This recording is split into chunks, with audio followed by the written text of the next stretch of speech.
Good morning, follow up na tayo sa herbicide dito sa ating pangalawang area. Ito yung pangalawang area natin. Hanggang dyan na lang sa puno ng kahoy. Dyan, papunta dito sa puno ng mangga. Siguro mga 4 na tangke na lang. Pahinga muna tayo dahil init.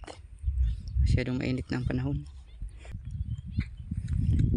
Pang 10 araw na to, galing sa pag-direct natin. Ito ay triple 2 na variety rin. May hinalo na tayo. Ayan, 2,4-D. Ayan.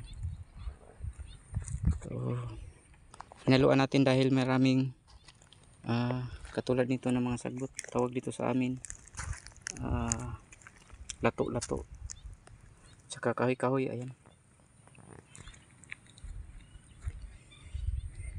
Sana may ulan na dahil ang nagliki na. Simula nang mabitak ang lupa. Tigas-tigas. At nag-apply pa naman tayo ng herbicide. Maganda sana mag-ulan na at mababad na itong ating ina-applyan. So maliit na lang. Siguro mga 4 na tangke na lang to. Pero medyo mainit-init pa ang panahon. Ayan, pahinga muna tayo. Ito yung tangke natin.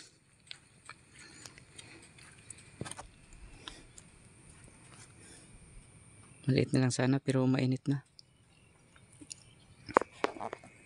10 araw, pangalawang area, triple 2.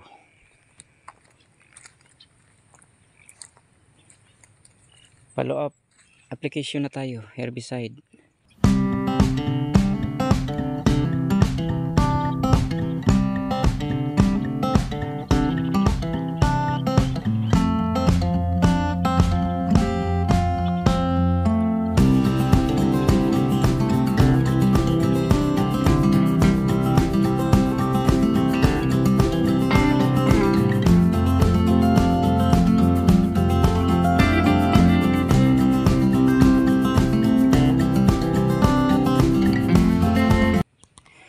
Thank you for watching. God bless sa lahat.